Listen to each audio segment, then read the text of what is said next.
Okay, here's an update on the windowsill restoration. I caulked the gap between the casing and the sill that had developed because it's almost impossible to, I hadn't cut that angle exactly right. No matter what you do, there's going to be a certain gap, and I think caulking is probably the best thing to do here. You can see I do have woodpecker damage I need to take care of. I put the triple track back on.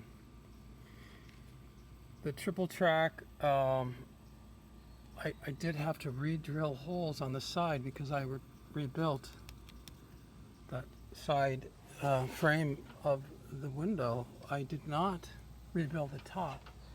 So what I was able to do on the triple track is you want to make sure it's on vertical. I reused the 3 holes in the top because I hadn't changed that.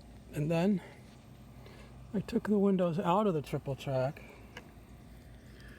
because it was much lighter to carry up on the ladder. Then confirmed that it was level into those holes. Then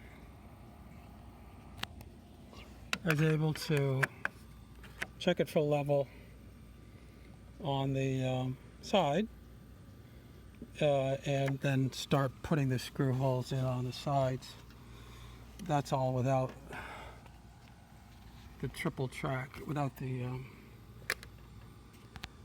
glass panes in. Once I got the 2 on the bottom in, I put in the glass panes just to make sure they were sliding up and down freely. Then I went ahead and did the other ones. Now, these are old aluminum, these are the original aluminum screws, and they strip out really easily, so it's actually quite difficult to reuse those. I did reuse many of them, but I didn't reuse all of them because some of them did have damage. What I did do was I used a roofing screw and a screwdriver manually to get the holes started where I wanted to put them in. Then I put in, after I got the hole started, I used a stainless steel screws that I had left over from a gutter project. Before screwing it all in, I put a bead of caulk.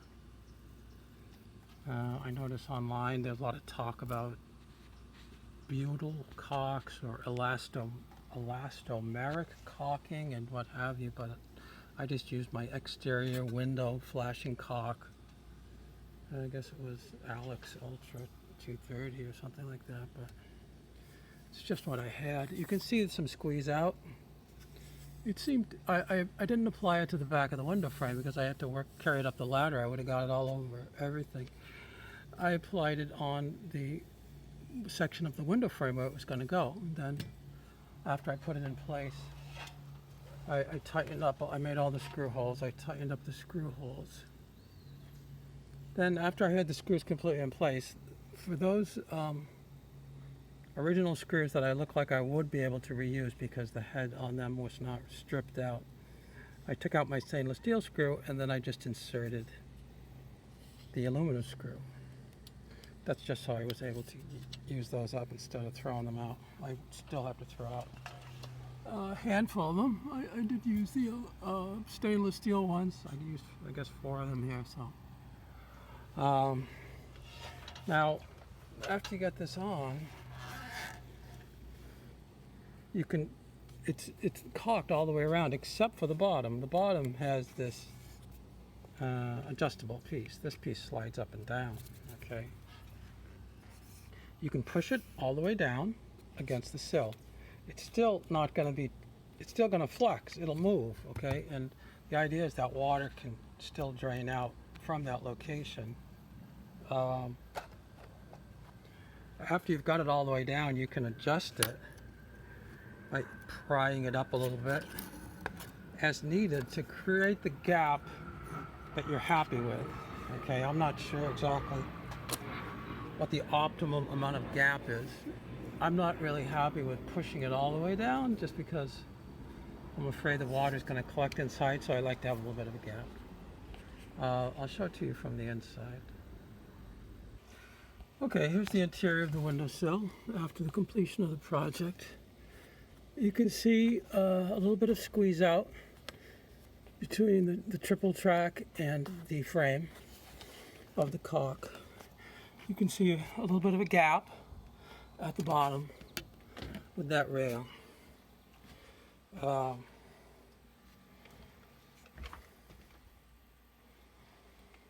You can, I put on oil-based primer and 2 coats of oil paint on the exterior casings.